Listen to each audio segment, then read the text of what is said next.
My name is Timo Fleckenstein, and I'm an associate professor in social policy at the London School of Economics.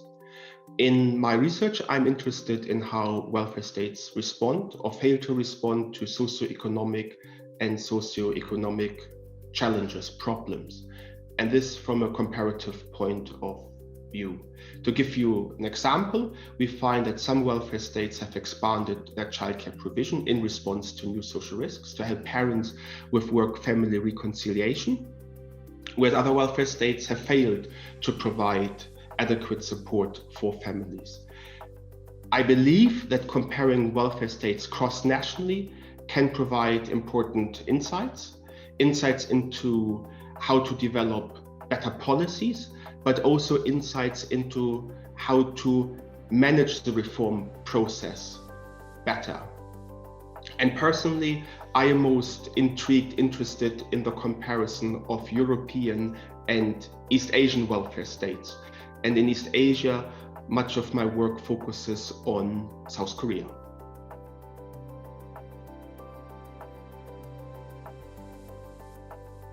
Well, Korea is a vibrant place, terribly exciting, fast changing. It is typically seen as one of the most successful late industrializers. So everybody knows Samsung smartphones, or you might have an LG TV in your sitting room. So it's an economic success story. And this allowed the improving of living standards in the country.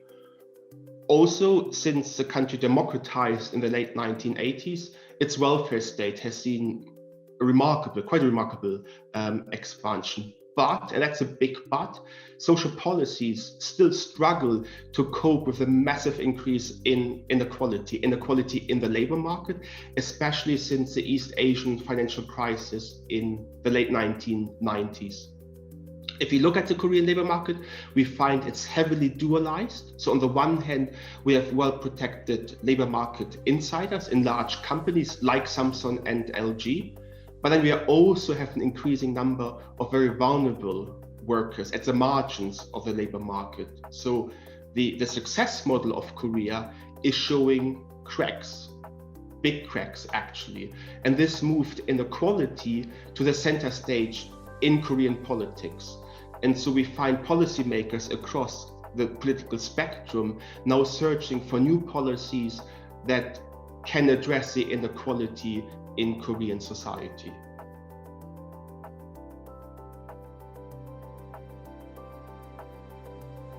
In my research on Korea, as you would probably expect by now, labor market dualization and inequality gets a lot of attention. For example, my research explores the relationship between Korea's ultra-low fertility, which dropped below 1 recently, and below 1 is pretty bad, and the permanent insecurity many Koreans experience or fear in their heavily dualized labor market. And what my research shows is that progressive family policies, they are great, yes, but they're just not enough to address ultra-low fertility. It shows that we require also social policies that address the old social risk of labor market insecurity. Another stream of my research studies labor market and skills policies, and that in the context of Korea's search for a new inclusive growth strategy. So that is the country trying to move beyond its very much manufacturing-focused economic strategy. And in this research, I look, for instance, at the protection of labor market outsiders, but also education policy, vocational training, higher education. Historically, if we look at Korea's late industrialization, we find that education was really, really important. But now, in the kind of more knowledge economy, Korea is searching for new education strategies that support not only growth, but also social inclusion. What we find is that Koreans want to live in a more egalitarian society, and they're deeply worried, deeply concerned about American-style social inequality. And so they are searching.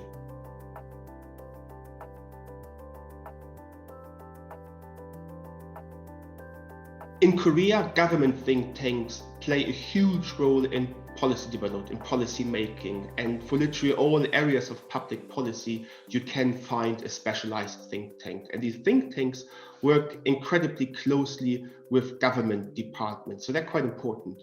In my work, for many years, I have been engaging with colleagues in social policy think tanks.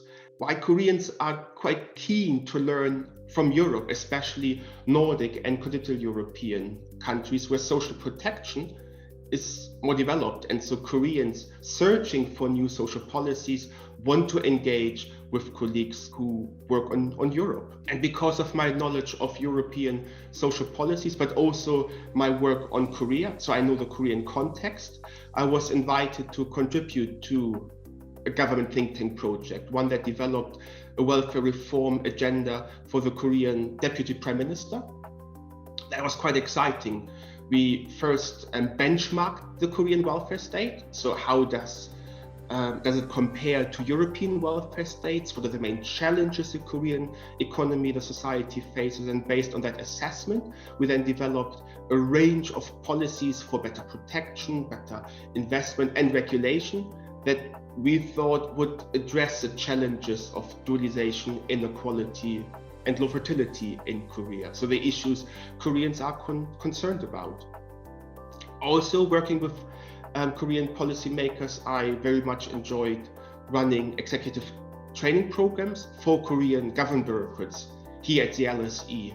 These were really great opportunities to showcase the policy-oriented research we are doing here at the LSE. So a range of colleagues were actually involved. And these programs also allowed us to establish actually a wide range of contacts across the government bureaucracy, which was great, exciting. It is exciting to work with these policymakers, but in my work, I also, interested in reaching a broader audience. So I'm writing a regular column for a Korean newspaper, The Hungary, which is the leading center-left newspaper in Korea, really important in the democratization process. And the paper is kind of broadly comparable to The Guardian here in the UK. What I do in my column, I cover current issues in Europe, and then I relate these to challenges and problems Korea is facing. So an example, I wrote a piece about regional inequality in Europe, the challenge to tackle these in very centralized political systems. Looking at Korea, massive regional inequality and very centralized, not a good combination. What I like about writing for The Hungary is that it does allow me to reach progressive groups beyond the core social policy community. And that is, I guess, what I really appreciate writing for the newspaper.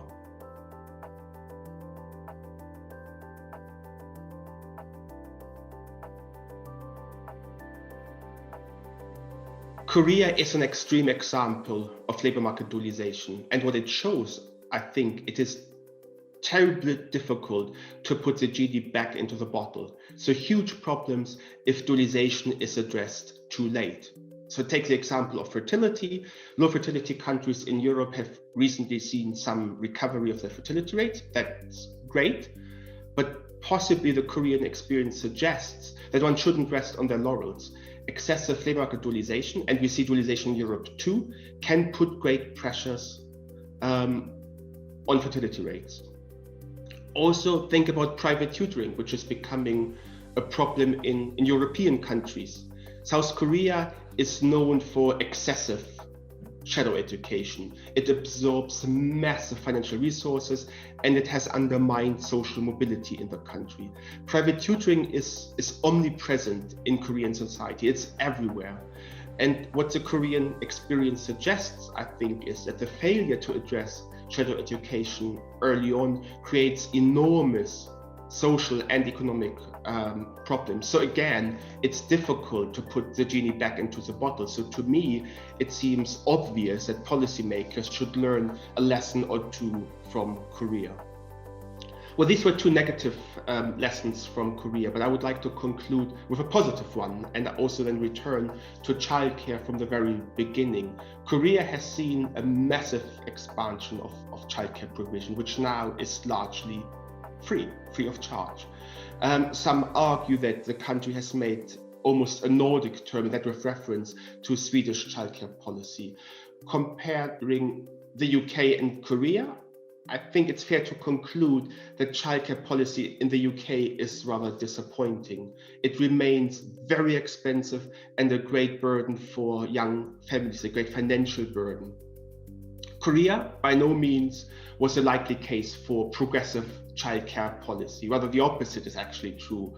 So I think learning from the Korean experience might convince policymakers in the UK that ambitious policy reform is possible. And of course, here in Europe, but also in East Asia, policymakers just need to be more ambitious to tackle the profound social challenges, problems we face. And childcare expansion in Korea, I think, is simply a beautiful example because it shows that things can get better, and that makes me more positive about the future.